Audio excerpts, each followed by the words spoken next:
Hello, I'm John Ryan, and this is the NBC Commentator Handball Podcast. And I'm pleased to have Mr. Eric Frede on the line. For those of you who've been watching the NBC broadcasts of handball at the Olympics, he's the guy doing the play-by-play. Eric, thanks for taking some time to chat with me.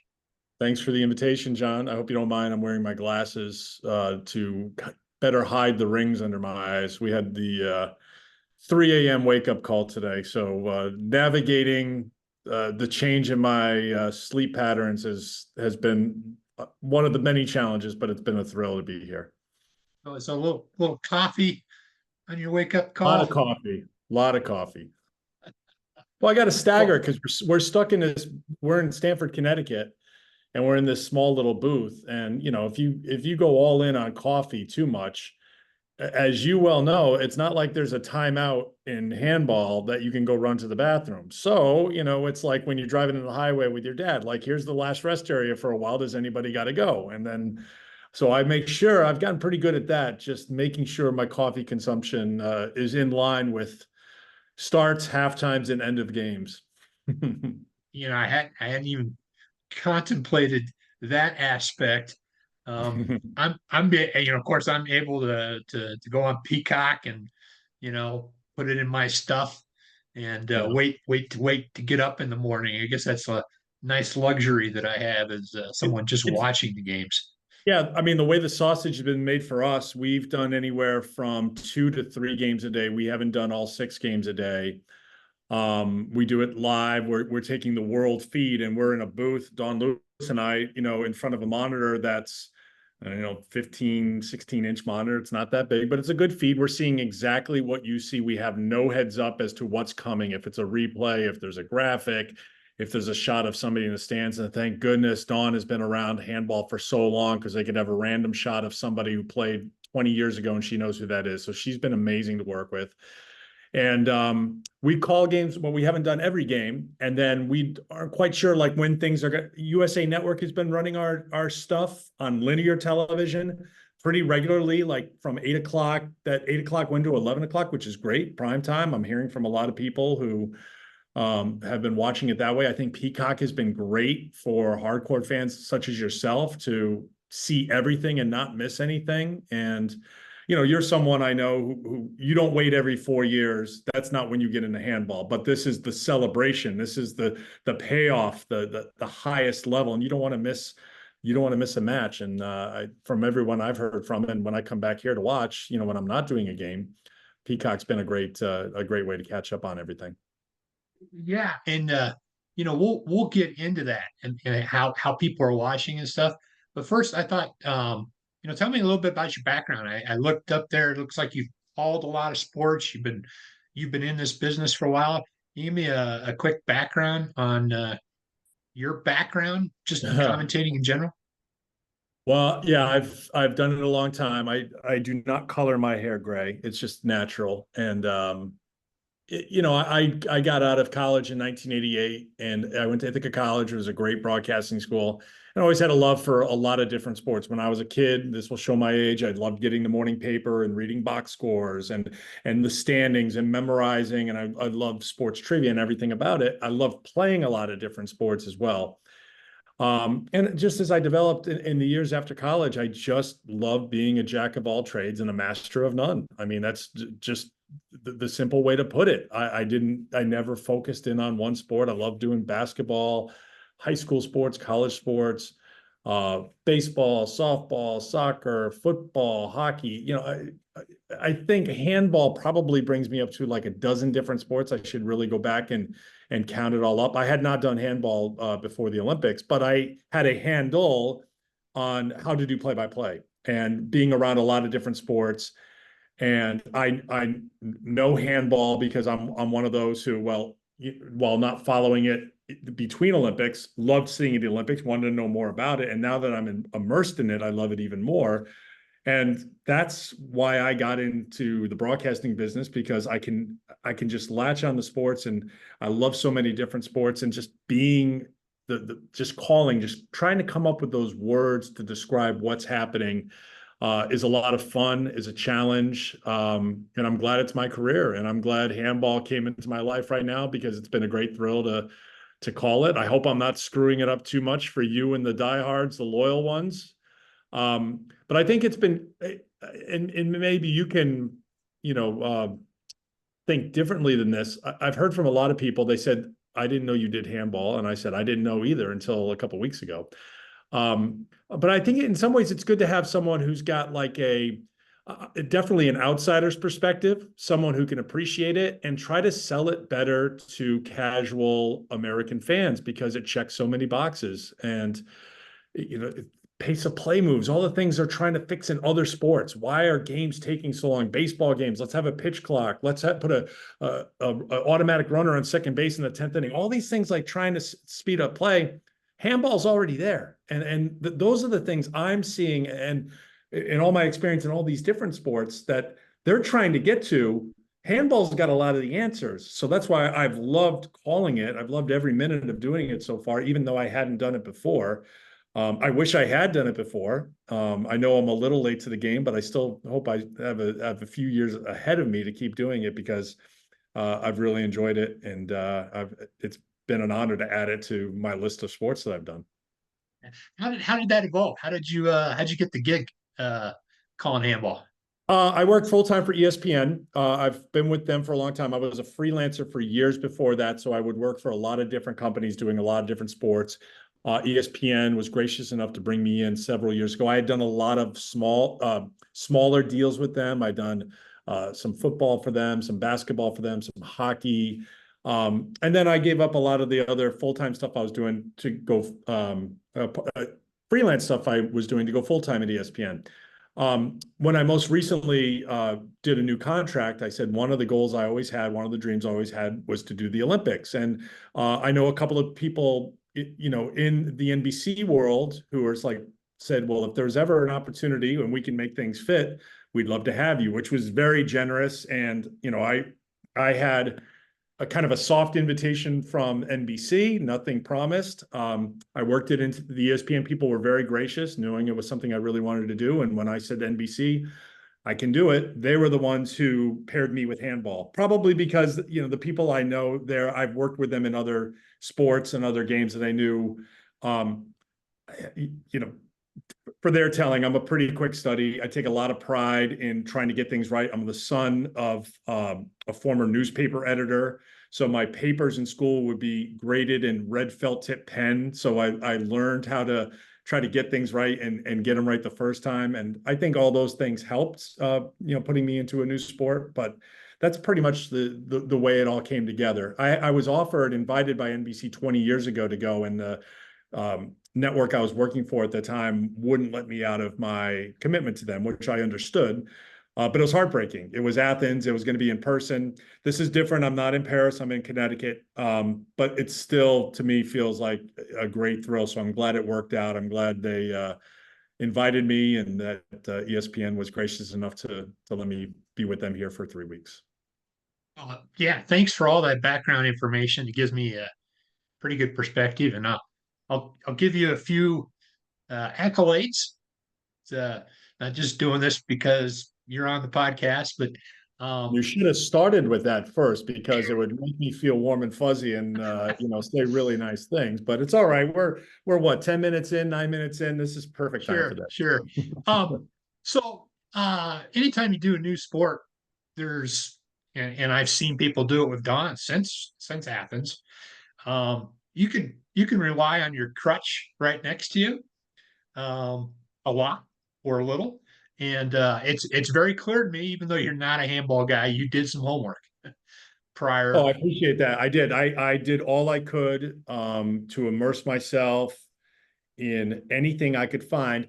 I must say it was challenging because, as you know, it's so big internationally. And then I wanted to find English play-by-play and analysis so I can make sure I had the right turn of a phrase. I wasn't trying to steal someone's turn of phrase, but I have a rule book. When I found out a couple months ago I was doing handball, so I rule book phrases. I knew I had I knew it wasn't like I said I'm doing handball, and people would say, oh, hitting the ball against the wall. I go, no, team handball. So that's the thing you get all the time, I'm sure sometimes, but I was getting that. I knew that. I just wanted to make sure I had a feeling for the rhythm of the game. I could get some of that watching some of the amazing games in Europe, but with foreign announcers, it was a little hard just to say, okay, how much energy do you bring? I found some of the things I thought, because there's so many goals, that there was just kind of casualness to a goal being scored or a save, and ramp it up. I do think that I've brought a little bit more of an American piece to it. Like, I'm celebrating goals a little bit more, saves a little bit more. I know you can have a combined 60 goals, and that's a lot of oxygen for me to use. But I'm not trying to be a carnival barker. I'm sincere when I say, you see these guys taking off, flying in the air, getting rid of it before hitting the ground. The athleticism is off the charts. The reflexes for the goalkeepers are off the charts. The teamwork, the physical play, everything. And the fact that think about the formula for a typical American sport, soccer or hockey, that's the similarity. Goal is scored, everybody hugs and celebrates, cutaway of the crowd going crazy, cutaway of the upset coach on the other team, back to the celebration, to the goalie pulling the puck or the ball out of the net. Boom, but this is a whole formula. Then 1, 2, or 3 replays, and then you have the face-off or the restart. As you know, as everybody knows, that's not the case in handball. The goalkeeper can't wait to get the ball on net and start something back the other way. So there's no time. There's no filler. There's no fat. And that's one thing that I picked up when I was watching as many events as I could, whether it was spoken in English or in another language. There's no filler, but because I couldn't hear a lot of the stuff, I'm like, well, this is the twist I'm going to try to put on it, because that's normally how I call a hockey game or a soccer game or a football game. And maybe it's over the top sometimes, but I'm just trying to capture the excitement a little bit. And I did cram a lot leading up, so I want to make sure I don't leave anything behind in my folders, so I've done my homework, John. So trying to get it all out there. Very clear. Go ahead. You just said Dawn. She's been amazing. Mark Ortega from USA Handball is next to us too. He's kind of like he's helping with trends and stats. I have used them as resources from the moment before we got to Connecticut, when we're meeting before our games. We did a couple of rehearsal games, and I said to them, I take pride in the fact that I don't have an ego to bruise. At least that's what I tell myself. My wife may feel differently. If something comes out of my mouth that is wrong, that is incorrect, did I use a phrase the wrong way? Did I call a penalty, or did I mess things up? Correct me. I want to be right. I want this to be right. And they have been great. They've been great supporters, but I know I can ask a question to them either off the air to Mark or on the air to Dawn, because she's done it for so long and she played in the Olympics. She can take it, and we had never worked together until we were day -1. So last Thursday before the opening ceremonies, we had never worked together. So we're still trying to build our chemistry a little bit, but as far as a sounding board and just a resource, she's been amazing, as has Mark. So that's really helped me a lot, just to try to get things right, because that's the most important thing to me. Yeah. And, as I say, when you do a little homework, you understand the game. There's going to be some strange things that happen that only happen every once in a while. And you can't expect a new person to know all of the ins and outs. Right. But you clearly know enough about the game with the homework that you've got like a 90% at least understanding of what's happening. That's better than my GPA in college, so I'll take that, John. Well, I will say we talked about this. We're in the preliminary round as we're talking right now. I thought these week and a half was going to be important for me to make mistakes and for me to see things that I hadn't seen before. We had a play today where the goalkeeper came well out of the goal to play a ball near midcourt, and I hadn't seen that before. And then Mark and Dawn told me, it's like, well, you don't see that a lot, because if there's any physical contact, it's an automatic red card. I'm like, now it didn't happen in our game, but that's good for me, because we are building. We're building to the quarterfinals, the semifinals, but then the medal games. And what if that happens in the gold medal game? I'll be prepared for it. And I expect over these next several days for more things to happen where I'm like, all right, I hadn't seen that before. But now I know. And I'm sure there's going to be something in the gold medal game where I'm just going to be like, and that's when I shut up. I try not to get out ahead of my skis. I'm not the analyst. I'm not an expert. That's what Dawn's for. If I don't know something, I let her go. I'm not trying to. Sometimes I'll bring up tactics or trends that I feel like kind of cross over to any sport, and ask her about it as a talking point. Like, well, why did they change goalies here? Or why is that? They were doing so well with this. Why did that change? It's just out of curiosity. My mom's been watching. She's 84, and each night she asks me a different question. Like, well, why do they take the goalie out and they're scoring all these empty goals? You're like, 2 minute suspension. Like, there's a question every night, but there's fewer questions every night. And I'm like, all right, maybe I'm doing my job, because I'm thinking John's watching and he knows all these things, but there's also 84-year-old mothers or my friends who are texting me and like, well, I didn't know that. Like, thanks. So I'm like, yeah, because I'm learning along with you. I feel like I've got to talk to them, and Dawn can go down into the weeds a little bit and get more technical if that's what some of the viewers are looking for. But in the end, I think we just have a really green audience for the most part. You mentioned 90%, which I really appreciate. What percentage of our audience do you think watching on USA Network tonight are dedicated, knowledgeable handball fans such as yourself? It could be that it's 10%, and I'm talking to the 90% who are like, what is this? Let me see more of it. And Exactly. I want them to watch more. Frankly, that's why I'm trying to like build up the excitement. And I'm hearing from people that are like, oh, we really like handball. Because I think the more that we build it up, it's going to be in a linear window more, and it's on USA Network now. Maybe it's going to be on NBC. I don't know. I have no idea from day to day what games we're doing and what time we're going to be on. But if people are interested, I think that's good for the sport, and I think that's what a lot of people are looking for in the United States. I know, but just overall, for the health of it, I think it's good just to capture some of that excitement. Yeah, just a couple points there. You're wondering what percent?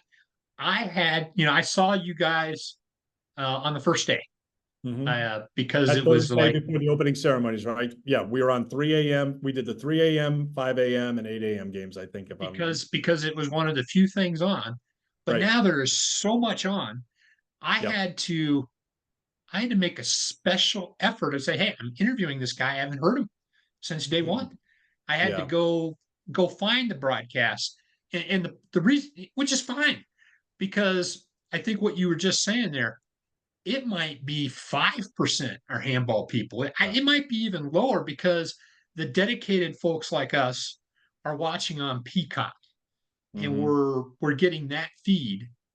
You're getting the So international, you're getting the Olympic feed with yeah, I'm the Olympic getting the broadcast. OBS, the Yeah. Olympic Broadcasting Service Yeah. feed, and we want to see it live or Yep. right away, and we don't want to see it as kind of an add-in Yeah. on USA if that's being done. So I Yeah. guess I bring that up as like, yes, go for that education, go for that audience, because that's who you're talking to. I'm not going to get mad if don't know that the I want to goalkeeper, know if about he that just 10%. grazes somebody, he's going to get, I need to a know 2 minute about or a red how card. I got to figure out how I can raise that 90 up. I'm very, very competitive. So I'll get that 90% up. Well, to your point, we're not showing the entire game like on USA tonight. I think we're showing France, Argentina, probably part of the second half. But it's on prime time. It's on USA. They're interspersing it with other sports. And it's getting on. You are going to watch in real time or as live as much as you can on Peacock, or you're going to catch up on it, which is awesome. Like that's what it's there for. It's on demand, or I'm not waiting around to see what's going to happen tonight. My hope, and I don't know if this is going to happen. You mentioned at the beginning, like you're watching, Thursday, and there weren't a lot of things going on, so they needed us. We were live on. I think they showed our entire games live on USA, which was kind of a little challenging because it was my first ever game, except for rehearsing a little bit, but 3 a.m., and I was up the entire night before. I tried to go to bed at 6 p.m. I gave up at 11 p.m. And I went in there and I turned out I was awake for 38 straight hours, which like had never happened. And but like, all right, they didn't pull me off the air, but I wish that came a little bit later in the Olympics because I would have had a couple of times just to, swing and a miss at a few times, which I know I did, and I'll continue to do.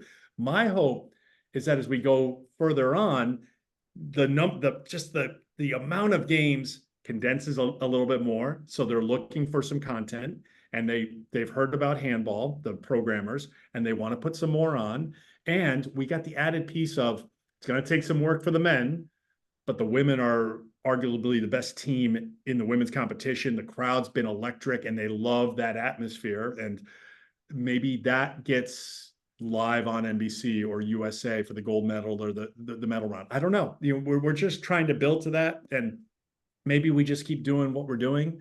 But I do sense an interest and an appetite for it that has grown some. So I just hope it continues to grow. Yeah, for sure. One other accolade. So the OBS, I know some of the announcers, they've been doing it forever. Paul Bray has been doing it since I was Yes. playing. And yes, I have a little gray hair. So he's been doing it for 30 plus years. So he really knows what he's doing. They've got Mark Hawkins, who's a Great Britain coach. Yep. And then they have some other guys. They didn't do their homework. Mm. And you've got an interesting situation where I would be I would prefer you and Don than Yeah, some I of the appreciate it. than some of the folks they have on OBS Yeah, because I listen, like when we're not doing a game I'm watching, sometimes oftentimes it's an announcer by themselves, which can be challenging. I think this is one sport, if you are really well informed and you feel like you can make commentary and break down plays, that it's not a bad one announcer sport. Trust me, I don't want to be the one announcer. I need Dawn and I want Dawn. But because it moves so quickly, because there's not a lot of fill time, there's plenty of stuff to call and then quickly react to, and then you're on to the next play. So I have watched some of that. All I know is I prepared for all 24 teams. I did, I have this is my well-worn Sweden chart that I'm showing you. I prepared for all 24 teams, did pronunciations for all 24 teams, 12 men, 12 women. I tried to do research, like, what did they do in the 2023 Worlds, or did they make it to Tokyo? Just to try to fill in the backstory. When I've heard some of those established announcers, they have an encyclopedic knowledge of what club team they play for, or they played for, or what club they're going to, and they use that a lot. I heard in a lot of the games that I watched from the past. I don't have that encyclopedic knowledge. Now as you know, like, they call it year round, so they know the club team and they know history for that. I came in really deaf, dumb, and blind on the entire thing and just tried to fill things in as I went along. And I want to know who's the youngest player in the team, who's the oldest player in the team, who's playing in a multiple Olympics, who's in their first Olympics.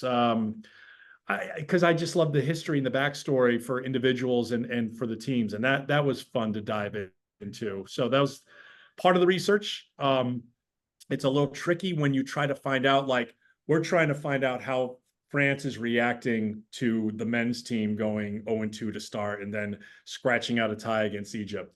I am not very fluent in French. I try to translate it. I'm assuming it's like the equivalent in the States of if the Yankees lost 12 in a row and, weren't going to make it to the playoffs or something like that. And so those are the things that I would like to know a little better, like, because I love to read what the reactions were, the quotes were after a game, to see, like, well, was I on the right track with what I talked about during the broadcast?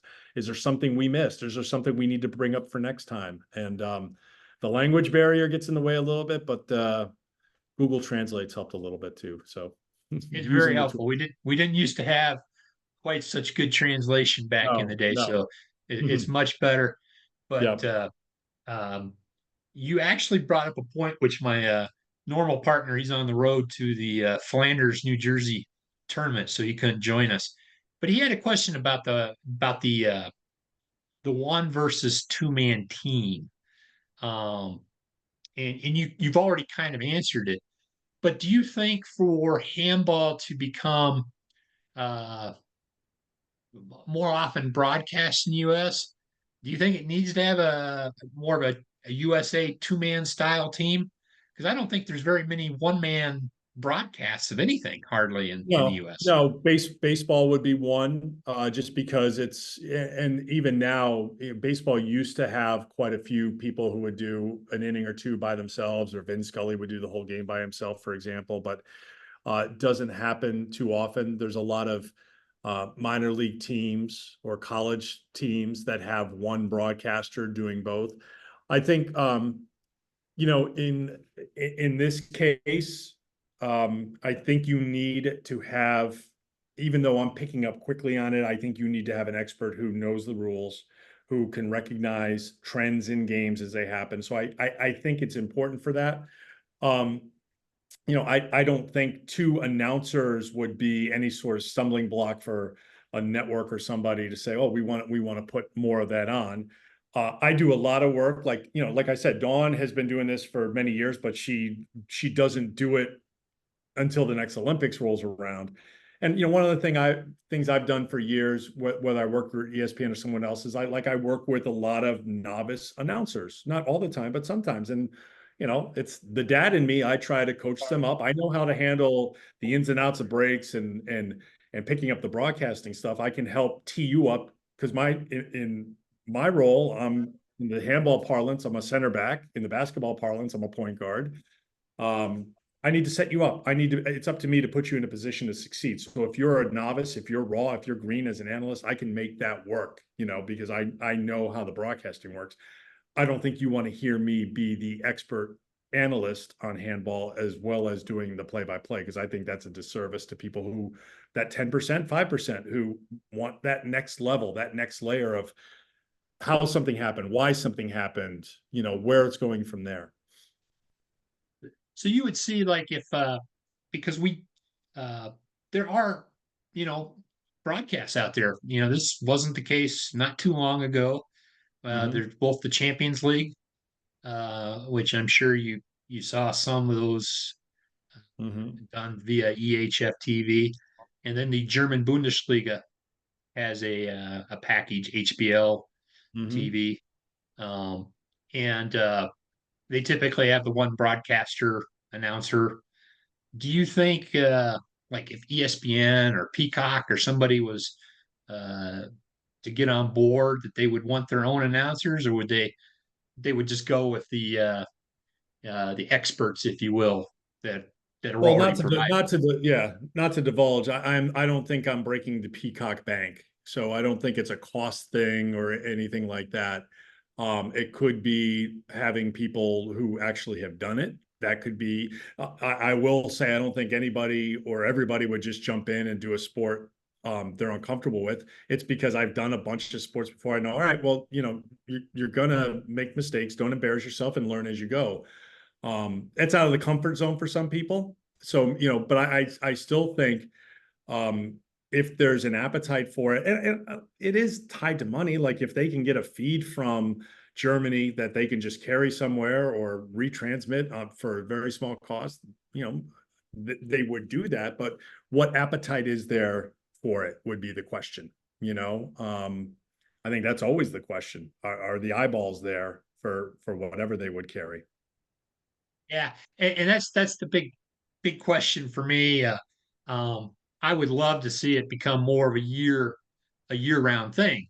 Yep. And um, what do you think needs to happen for handball to become? It's not to say it's not been on, and Yeah. streaming is becoming more commonplace. But like you said, the Yeah. opportunity for the linear broadcasts now and then would be awesome.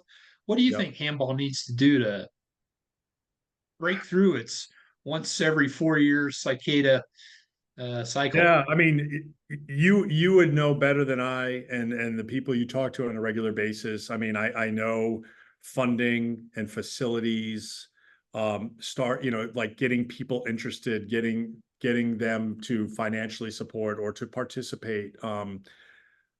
I just, obviously, as we know, like Los Angeles is it's right around the corner. It may be 4 years, but that is the equivalent of right around the corner. And you would love for it to be on that stage because there's going to be eyeballs on it there, to be able to put its best foot forward and look really good. So that's going to take investment in money. I don't know if it's like somebody who swoops in like a Flavor Flav for the water polo. Is there equivalent? Is there someone out there who sees handball? It's like, well, but that's only a part of it. Like you can say like we can throw some money at it, but there has to be more. And I just think, the small piece that I have in these 16, 17 days, doing handball is just to say, look how exciting this is. And look how this checks so many boxes, like we talked about before, for the American sports fan. It's high scoring, but it's not without defense. It's not without physical play. There's sharing the ball. There's highlight reel level scores. There's highlight reel level saves. The clock moves with very few instances where it's stopped. I haven't seen a lot of it in my games. I'm sure you've seen in other games. There's not a lot of flopping or faking. There's great sportsmanship. If a guy fouls someone from the other, he's helping the other guy up. I mean, it checks so many boxes, and being immersed in it in these last couple of weeks has really helped me see that. And I'm trying to present that. I'm trying to do the best I can to present that, to get people not just interested and watching through August 11th, but beyond that. Like, okay, I want more of that. Why do I have to wait till Los Angeles in 2028? And whether you adopt a team in Denmark or you adopt Team USA, adopt somebody, get involved and figure it out. So I hope what I'm doing is trying to do a small piece of just pointing out that this could be a great American sport. I told some people it's the sport you love, but you just don't know it yet. And you hope that people see that as we go along, and it's not just a little flicker or a flame for 16 days and then it goes out for 4 years. I hope not. I know people like you, and there's a groundswell, and there's people who are really into it and passionate about it. How do we expand that circle? And I'm new to the circle, so you've added at least one. If I can bring a few along with me, which by my friends group I have, then good. Like let's add to the list. Yeah, I guess I was looking at it more narrowly focused. I mean, yes, we need more people playing the game in Mhm. colleges and schools, and we need to do things with our national teams and whatnot. But I'm actually thinking about that narrow. I look at what like the NFL has been able to do in Europe, um, in terms of, you know there are people that play American football in Europe. It's kind of crazy because it's super expensive to have to buy all that equipment, Yeah. to do that. But they have been able to build a fan base, um, to get eyeballs watching it, over there, even though it's something that's kind of alien to them. Yeah. And I'm looking strictly at the TV and the streaming question. How do we get an organization like ESPN or NBC Peacock or, um, some other entity to say, "Hey, this is something I want to, I want to broadcast. I want to promote." Yeah, And I mean, I think you touched on it earlier that the streaming piece is very important now. So much like I still like to sit in front of the TV and watch, I mean, but I'm of a certain age. I have kids who watch things on their phones or on their laptops, and a lot of people and a lot of the business is going to streaming, and that opens the door for more opportunities to be seen. And whether it's a Peacock or an ESPN Plus or someone taking a pro league in Europe's feed and putting it on and finding a way to put it on that way.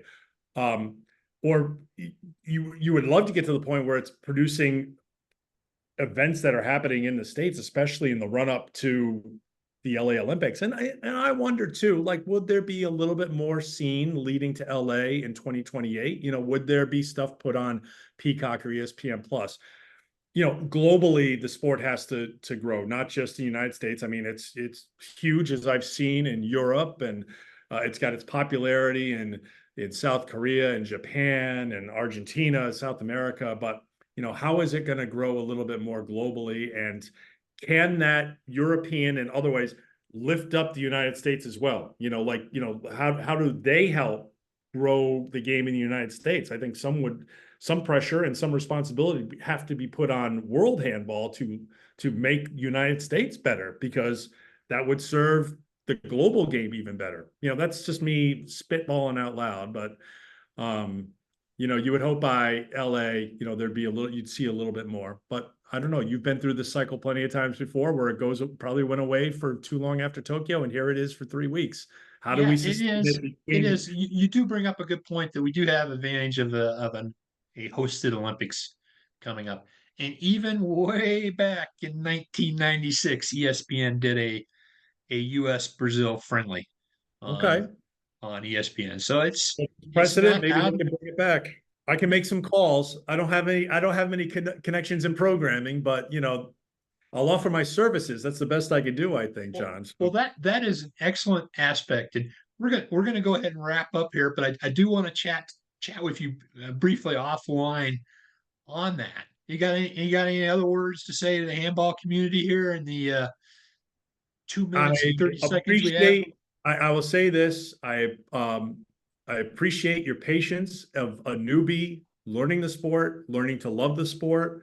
I know you love the sport, and I'm trying to serve you. I'm also trying to serve people who don't know a thing about it, and try to show the excitement of it, because I think it is really exciting. Like I said, it's got a lot of the qualities that fans of other sports in the States would love. So hopefully I can just, spread the word a little bit, and we'll see what happens in LA in 2028.